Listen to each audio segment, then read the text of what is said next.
बिजली विभाग की वजह से झारखंड को लोगों को हमेशा परेशानियों का सामना करना पड़ता है।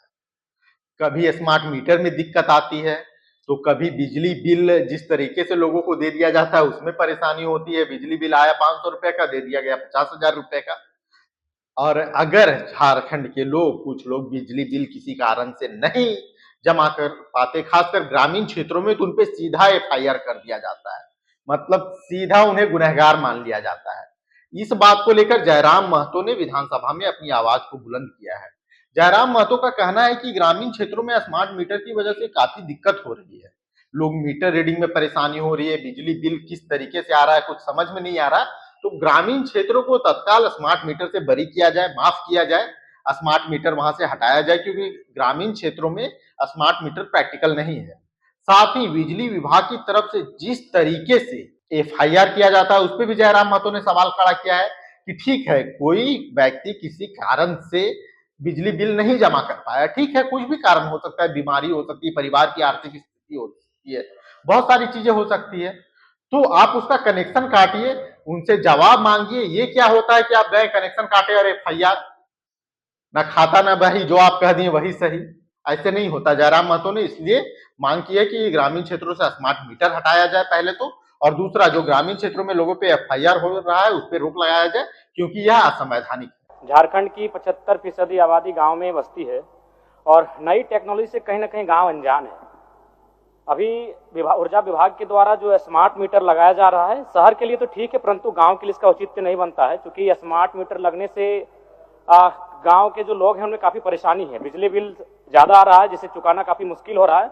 अतः मैं माननीय मंत्री महोदय के संज्ञान में देना चाहूंगा कि इस पर विचार किया जाए। दूसरी बात, भुगतान में अगर देरी होती है तो कनेक्शन काटने के बाद डायरेक्ट एफआईआर किया जाता है, जो कि असंवैधानिक। अध्यक्ष महोदय, जब भी कोई एफआईआर होता है तो कम से कम उसका स्पष्टीकरण मांगा जाता है। अगर स्पष्टीकरण के बाद अगर आप संतुष्ट नहीं हो पाते हैं तब उन पर एफआईआर होना चाहिए। अतः मैं इस पर भी मंत्री महोदय से मांग करता हूं कि जब बिजली कनेक्शन पे काट के एफआईआर होता है तो उस पर कम से कम स्पष्टीकरण मांगा जाए। अध्यक्ष महोदय, ट्रांसफार्मर के लिए मैंने पहले भी कहा था कि कार्यालय के चक्कर ना लगाना पड़े, एमपी एमएलए को पैरवी ना करना पड़े, सरकार को ये सुनिश्चित करना चाहिए। अध्यक्ष महोदय, ऊर्जा विभाग में आउटसोर्सिंग को समाप्त किया जाए एवं 10 वर्षों से संविदा पर कार्यरत जो कर्मी है उनको अस्थायी किया जाए। महोदय, उद्योग और पर्यटन, प्रवास, पलायन और बेरोजगारी की समस्याओं को निदान के लिए काफी कारगर है। झारखंड में रोजगार की असीम संभावनाएं हैं, बस नियत, नीति और नेतृत्व साफ सुथरा होना चाहिए। महोदय, सरकार ने निजी क्षेत्रों में 75% आरक्षण का नियम बनाया था, परंतु अभी हाईकोर्ट ने उसे रोक लगा दिया है। मगर हाईकोर्ट के रोक लगने से पहले, उससे पहले भी जो 75% निजी क्षेत्रों में आरक्षण का मामला है उसकी धज्जियां उड़ाई गई। अध्यक्ष महोदय, मैं एक मामला संज्ञान में दूंगा। मैंने श्रम एवं नियोजन विभाग से एक प्रश्न किया था कि क्या राज्य में निजी उद्योगों में स्थानीय लोगों से ज्यादा बाहर के लोग नौकरी कर रहे हैं। सरकार के उत्तर है, अध्यक्ष महोदय, विभाग द्वारा एक झार नियोजन पोर्टल विकसित किया गया है जिस पर 7,473 नियोजक निबंधित हैं, जिसके पेरोल पे 2,46,473 कर्मी नामित हैं, जिसमें 53,423 कर्मी ही स्थानीय है।